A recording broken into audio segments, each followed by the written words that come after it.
बस हराम खाते जा रहे हैं कि अल्लाह हमें हराम खाने से बचा ले।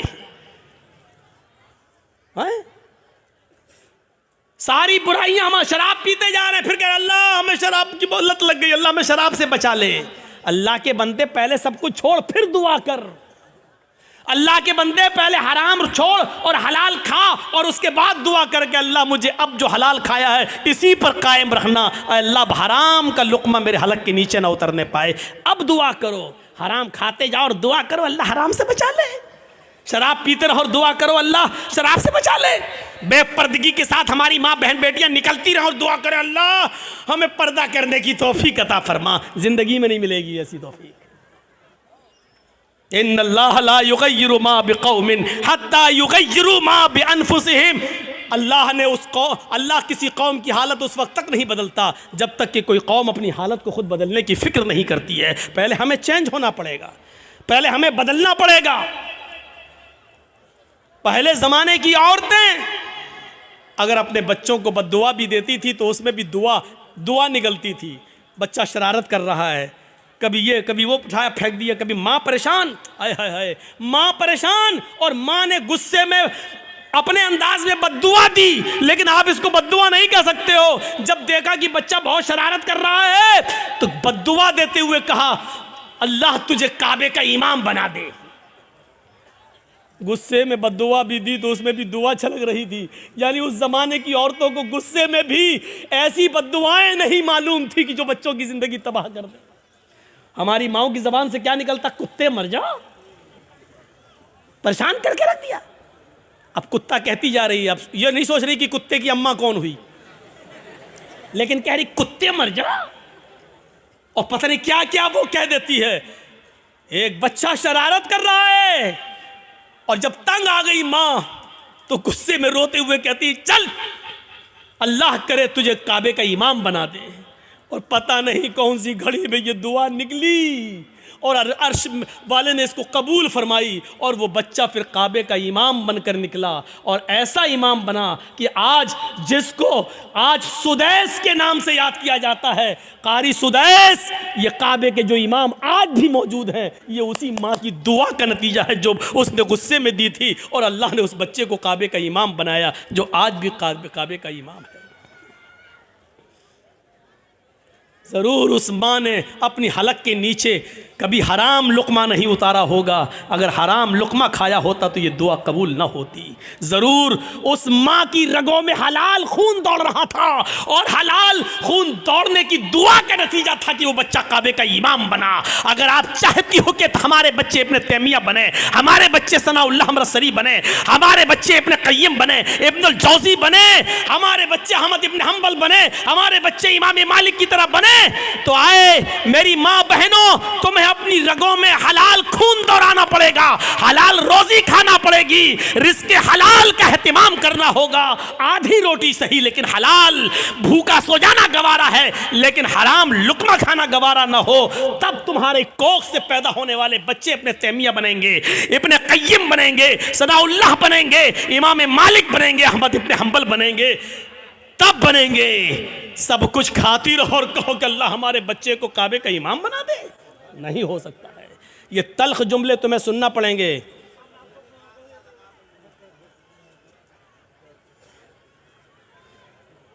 सुनना पड़ेंगे तल्ख जुमले। तसव्वुर करो क्या था वो जज्बा। सुमैया शर्मगाह में नेज़ा दाखिल, हाथ पीछे से बंधे और फिर भी इस हालत में क्या दुआ कर रही है। आप ये नहीं कहोगे आपका बेटा हॉस्पिटल में भर्ती है, वेंटिलेटर पर रखा हुआ है, या कोई बाप वेंटिलेटर पर रखा है, आप हमारे पास आएंगे जर्जी साहब महलदार पाड़ा में आए, जुमे का खुतबा देना है, आप पर्ची लेके आएंगे मौलाना साहब जुमे के खुतबे में के बाद हमारे अब्बू के लिए दुआ कर दीजिए अल्लाह उनको शिफाए कामला अता फरमाए। ऐसे मौके पर भी आपको इस दुआ की फिक्र होगी कि हमारे अब्बू के लिए दुआ कर दो कि अल्लाह उनको शिफा दे। लेकिन इस मौके पर दुआ ये नहीं होगी कि अल्लाह रब्बुल आलमीन से ये दुआ कीजिए कि मेरे बाप का खातिमा ईमान पर हो, वो इस दुनिया से जाए तो गुनाहों से पाक साफ जाए। अल्लाह मेरे बाप को गुनाहों से तौबा करने की तौफीक अता फरमा। ये दुआ आप नहीं करवाएंगे मस्जिद के इमाम से और जर्जीज साहब से, आप दुआ ये करवाएंगे कि कहो अल्लाह ताला उनको शिफाए कामला और आजला अता फरमाए। मैं ये नहीं कह रहा हूँ कि ये दुआ करना गलत है, जायज़ है, लेकिन सुनो हज़रत सुमैया ने उस मौके पर यह नहीं कहा अल्लाह मेरी हिफाजत फरमा, अल्लाह इसने नेज़ा मारा है तू मुझे शिफा दे, अल्लाह मेरी शर्मगाह में जो ज़ख्म हो गया है उसको ठीक कर दे। उसने ये दुआ नहीं की, उसने दुआ ये की या रब्बी सब्बित कदमैया अला दीनिक, अल्लाह अपने दीन पर, अल्लाह ईमान पर मेरे कदम को साबित रख दे। अल्लाह ऐसा ना हो कि इसकी तकलीफें मुझसे मेरा ईमान छीन लें। ये क्या चीज़ थी? ये ईमान था, ये ईमान था। ये कौन सा जज्बा था? आइए जरा मुझे इस जज्बे की तरफ लेकर चलिए और बताइए ये कौन सा जज्बा था कि हज़रत इब्राहीम अलैहिस्सलातु वस्सलाम को हुक्म होता है कि अपनी बीवी हाजरा को और छोटे बच्चे इस्माइल को बियाबान जंगल में छोड़कर चले आओ। इब्राहीम अलैहिस्सलाम अपनी बीवी हाजरा को और उस बच्चे को लेकर जा रहे हैं। उस वक्त तक बीवी को पता नहीं कि ये मुझे लेके कहाँ जा रहे हैं। मेरा शौहर है, जहाँ जा रहा है मैं भी जाऊंगी, मेरा शौहर है, मुझे उनके साथ चलना है, मेरे पति है, मुझे उनके साथ जाना है। चंद दिनों के सफ़र के बाद एक बियाबान जंगल आ जाता है। उस बियाबान जंगल के अंदर अपनी बीवी को छोड़ देते हैं, अपने बच्चे को छोड़ देते हैं। हाजरा को उसी जंगल में छोड़ दिया। इस्माइल जो अभी अपनी माँ का दूध पीते हैं उसी जंगल के अंदर छोड़ दिया। थोड़ी देर बैठते हैं, सस्ताते हैं और फिर वहां से जाने लगते हैं। इस मंजर पर जरा गौर कीजिए मेरे साथियों, ये मंजर हमें कुछ और बताता है। उस बियाबान जंगल में छोड़ दिया। आज जिस जंगल को हम मीना के नाम से जानते हैं, मीना की वादी के नाम से जानते हैं, उस जंगल में छोड़ दिया है। आपको पहले उसकी एक कंडीशन बता दें, आप यहाँ से कलिया चक तक जाएंगे, जगह जगह पर आपको बिजली के पोल मिलेंगे, जगह जगह पर आपको बिजली के खंबे मिलेंगे, आप रोशनी पाएंगे और सीधे कलिया चक पहुँच जाएंगे। लेकिन उस जमाने में बिजली के खंबे नहीं लगे हैं, दिन में भी साएं साएं बीत रही है। इब्राहीम अलैहिस्सलाम ने, हाजरा ने उस जंगल में दाएं बाएं देखा, बड़े बड़े दरख्त तो लगे हैं लेकिन दरख्तों पर एक चिड़िया भी नजर नहीं आ रही है। चिड़िया कैसे नजर आएगी?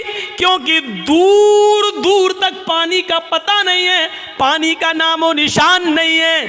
चिड़िया भी ऐसे दरख्तों पर अपने नेस्ट, अपने घोंसले बनाती हैं जहां आसपास पानी हो, वो पानी पी सके और अपने बच्चों के लिए अपनी चोंच में पानी खींच कर लाकर अपने बच्चों को पिला सके। जब जंगल में दूर दूर तक पानी नहीं तो जंगल में एक भी चिड़िया, एक भी परिंदा भी नहीं दिखाई दे रहा है। सोचो, ऐसे बियाबान जंगल में हुक्म होता है कि यहीं अपनी बीवी को छोड़ दो। हजरत इब्राहिम थोड़ी देर बैठते हैं, फिर वहां से चलने लगते हैं। हाजरा ने देखा कि इब्राहिम जा रहे हैं, यहां तो कोई दुकान भी नहीं कि कोई सौदा लेने जा रहे हो, यहां तो दूर तक कोई सब्जी फरोश भी नहीं दिख रहा है कि जिससे सब्जी खरीदने जा रहे हो। जब उनको जाते हुए देखती हैं, अपने बच्चे को जमीन पर लिटाती हैं, जमीन पर, और पीछे पीछे चल के कहती हैं कहां जा रहे हो? इब्राहिम अलैहिस्सलाम ने इस जुमले का जवाब नहीं दिया।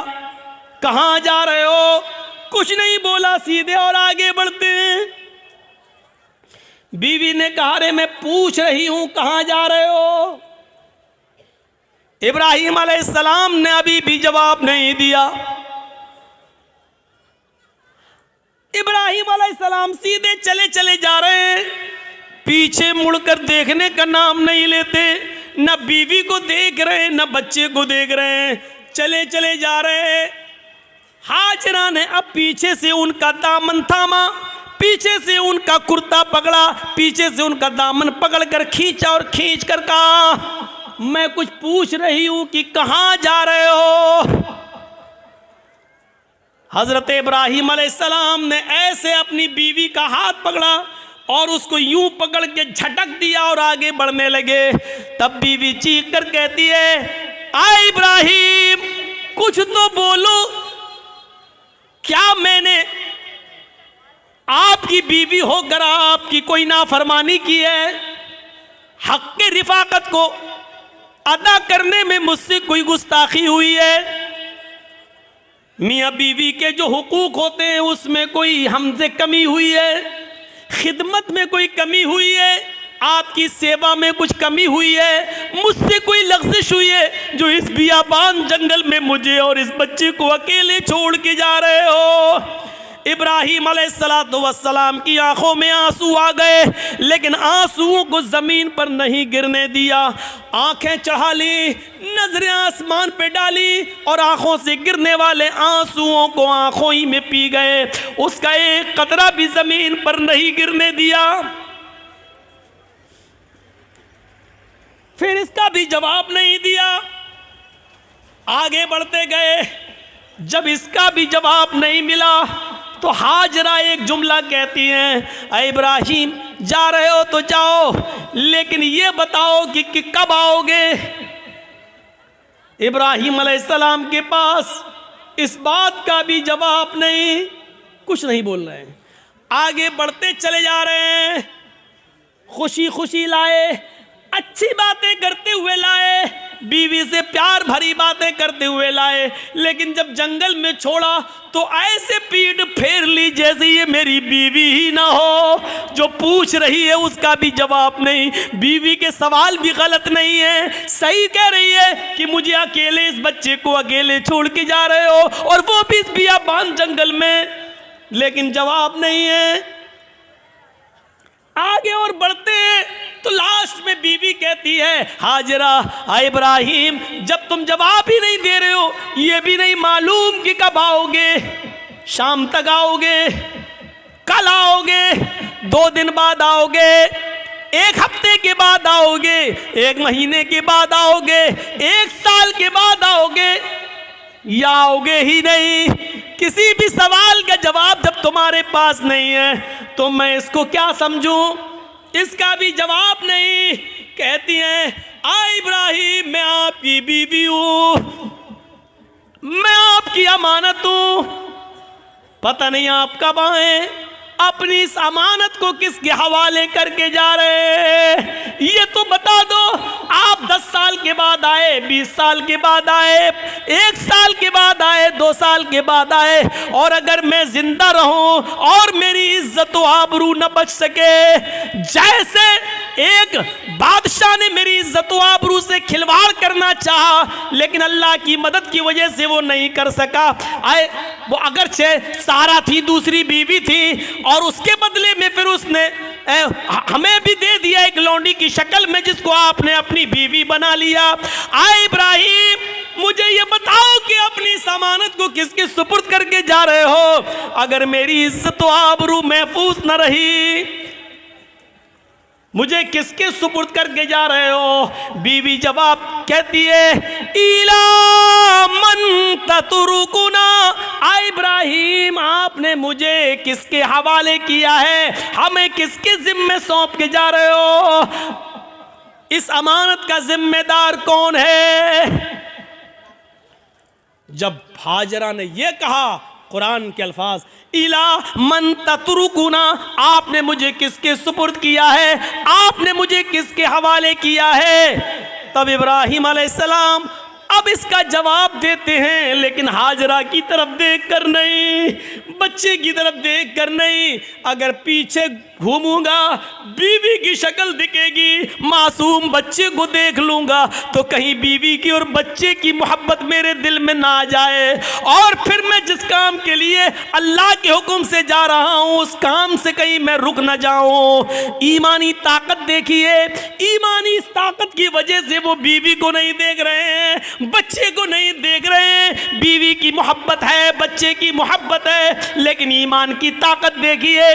क्या कहते हैं, ना बीवी को देखना गवारा, ना बच्चे को देखना गवारा, और बीवी कह रही है कि मुझे किसके सुपुर्द करके जा रहे हो, इस जंगल में तो चिड़ियां भी नहीं है, हमें इस जंगल में रात होगी, खतरनाक जानवर भी तो आ सकते हैं, मेरा क्या होगा, मुझे बताओ मुझे किसके सुपुर्द करके जा रहे हो। इब्राहिम अलैहिस्सलाम ने कदम आगे बढ़ाते बढ़ाते चलते चलते जवाब दिया, इल्लल्लाह, आए मेरी बीवी, मैंने तुझे और तेरे इस बच्चे को, मैंने तुझे और अपने इस बच्चे को अल्लाह के सुपुर्द कर दिया, अल्लाह के हवाले कर दिया है। यानी अल्लाह ने मुझे छोड़ने का हुक्म दिया, मैंने अल्लाह के हुक्म से तुझे छोड़ा, इस बच्चे को छोड़ा।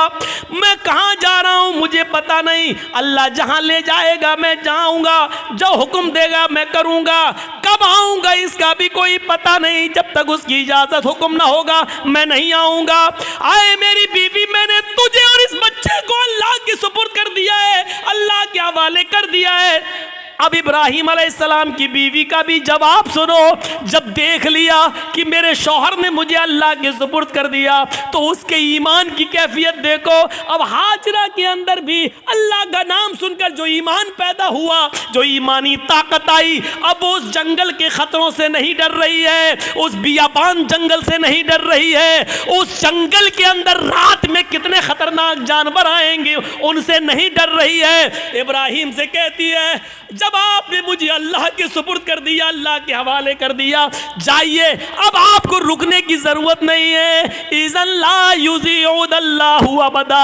आए इब्राहिम, मेरी तरफ से और बच्चे की तरफ से बेफिक्र हो जाइए, चिंता मत करिए, घबराइए नहीं, अल्लाह हमको ज़ाये नहीं करेगा, अल्लाह हमको बर्बाद नहीं करेगा, अल्लाह हमारा नुकसान नहीं करेगा, क्योंकि आपने मुझे अल्लाह के हवाले कर दिया है, अल्लाह के सुपुर्द कर दिया है। ये होती है ईमान की ताकत जो आज हमारे अंदर नहीं है। ये ईमान जब हमारे अंदर नहीं है तो जिल्लत तो आएगी, रुसवाई तो आएगी। अल्लाह ने इसी ईमान के बारे में कहा था, वला तहनु वला तहज़नु व अंतुमुल अअलौना इन कुंतुम मोमिनीन।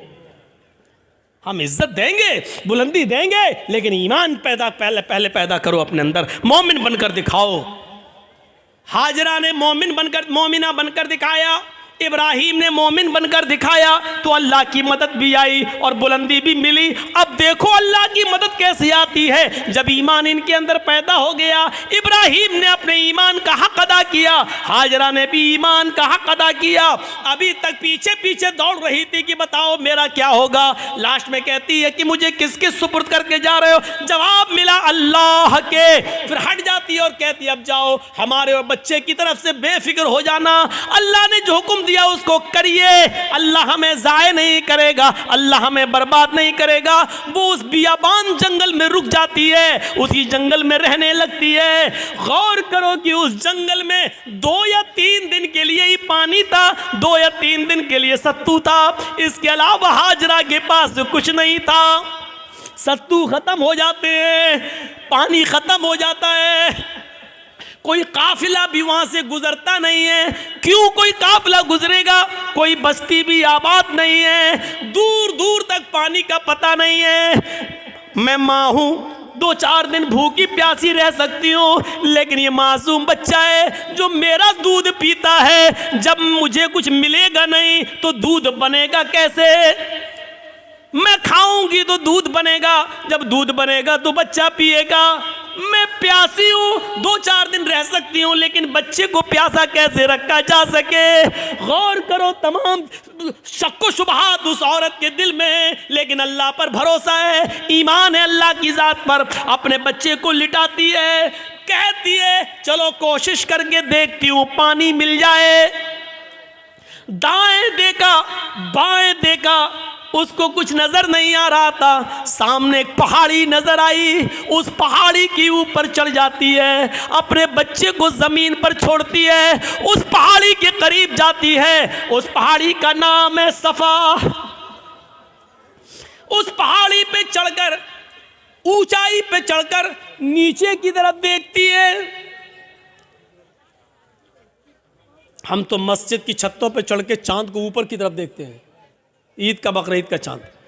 वो ऊंचाई पे चढ़कर नीचे की तरफ देखती है, शायद इस पहाड़ी के नीचे कोई बस्ती रहती हो, कोई गांव हो, कोई अल्लाह के बंदे रहते हो, और मैं उनसे थोड़ा सा पानी मांग लूं बच्चे को पिलाने के लिए। वो जिस उम्मीद के साथ गई, उसकी उम्मीद पूरी नहीं हुई। पहाड़ी पे चढ़ के नीचे देखती है, लेकिन वहां कोई बस्ती नहीं है, कोई आबादी नहीं है, कोई गांव नहीं है। उसने उस बस्ती, उस पहाड़ी पे चढ़ के फिर घूम कर दूसरी तरफ देखती है कि उधर भी एक पहाड़ी नजर आ रही है। चले उस पहाड़ी के ऊपर चढ़ के देखें, शायद उधर पानी मिलता हो, या उस बस्ती के, उस पहाड़ी के नीचे कोई बस्ती आबाद हो। वो वहां से चलती है, कुछ देर रुक के चलती है, स्लो चलती है, और बच्चे की प्यास जब उसके दिमाग में आती है तो थोड़ा सा तेज दौड़ती है, तेज दौड़ती है, फिर थोड़ा सा स्लो होती है। वो 2-3 बार तेज दौड़ती है, 2-3 बार स्लो दौड़ती है। सफा से मरवा जाती है, लेकिन मरवा जाने के बाद भी उसको कोई बस्ती नजर नहीं आती। अब उसको मालूम है न सफा के नीचे कोई बस्ती है, न मरवा पहाड़ी के नीचे कोई बस्ती है, लेकिन बच्चे की प्यास जब देखती है तो बार बार जाती है, शायद कोई आने वाला आदमी मिल जाए, कोई काफिला मिल जाए, मैं किसी से पानी के चंद घूंट मांग कर बच्चे को पिला दूं। बच्चा अंगूठा अपने मुंह में रख के चूस रहा है। हदीस की किताबें कहती हैं, सफा और मरवा के दौड़ दौड़ कर हाजरा ने 7 चक्कर लगा लिए। सफा से मरवा 1, मरवा से सफा 2, सफा से मरवा 3, मरवा से सफा 4, सफा से मरवा 5, मरवा से सफा 6, और फिर सफा से मरवा 7। फिर मरवा से सफा पर नहीं आई, 7 चक्कर लगाकर ना उम्मीद हो गई कि अब पानी नहीं मिलेगा, तो अपने बच्चे के पास आकर बैठ गई, नजरें आसमान पे डाली। इलाहुल आलमीन, तुझे मालूम है, तू सब कुछ जानता है, तेरी जात से कोई चीज छिपी हुई नहीं है। 3 दिन पहले जब मेरा हस्बैंड, मेरा शौहर जा रहा था, मैंने उससे पूछा मुझे और इस बच्चे को किसके हवाले करके जा रहे हो? उसने कहा इल्लल्लाह, अल्लाह के हवाले। इलाहुल आलमीन, मेरा पति मुझे तेरे सुपुर्द करके गया है, इस बच्चे को तेरे सुपुर्द करके गया है। मैंने भी यकीन दिलाया अल्लाह मुझे ज़ाय नहीं होने देगा। इलाहुल आलमीन, मैंने आज तक अपने पति की अमानत में खयानत नहीं की है। मेरे पति का ये बेटा, मेरा ये बच्चा आगे चलकर दीन की खिदमत करेगा, मैंने दीन के लिए वक्फ कर दिया है। अल्लाह, मेरे इस बच्चे के लिए ग़िज़ा का इंतज़ाम फरमा दे, पानी का इंतज़ाम फरमा दे। दिल से जो आह निकलती है वो असर रखती है, पर नहीं ताकत परवाज मगर रखती है। ऊपर से अल्लाह रब्बुल आलमीन ने जिब्रील को हुक्म दिया, आए जिब्रील क्या देख रहे हो? मेरी बंदी मुझे पुकार रही है और मेरा बंदा इब्राहिम इन दोनों को, इस्माइल और हाजरा को मेरे सुपुर्द करके गया है। अगर मेरे सुपुर्द करने के बाद भी ये दोनों भूखे और प्यासे मर गए तो फिर दुनिया से विश्वास उठ जाएगा, फिर ईमान किसके अंदर पैदा होगा? आए जिब्रील, जाओ, जिस जगह इस्माइल एड़ियां रगड़ रहे हैं उसी जगह पर तुम अपना पर मारो और फिर मेरी कुदरत का करिश्मा देखो। जिब्राइल आए और उसी जगह पर मारा और पानी का चश्मा उसी जगह फूट गया। इब्राहिम, इस हाजरा ने देखा कि पानी का चश्मा निकल गया तो वो रोकने लगी, पानी है वो बह रहा है, वो रोक रही हैं, इधर ना चला जाए, उधर ना चला जाए। वो समझ रही थी शायद अभी ये थोड़ी देर के लिए बंद हो जाएगा, तो समेट रही हैं। समेट रही हैं और जज्बात में कह रही, पानी तो बहता जा रहा है, वो ऐसे लेती चुल्लू, ऐसे रोक रही हैं और कहती जम जम, अबरानी जबान का लफ्ज जम जम, अरे कहां जा रहा, रुक रुक रुक, जम जम, जम जम का मतलब रुक रुक, ठहर जा।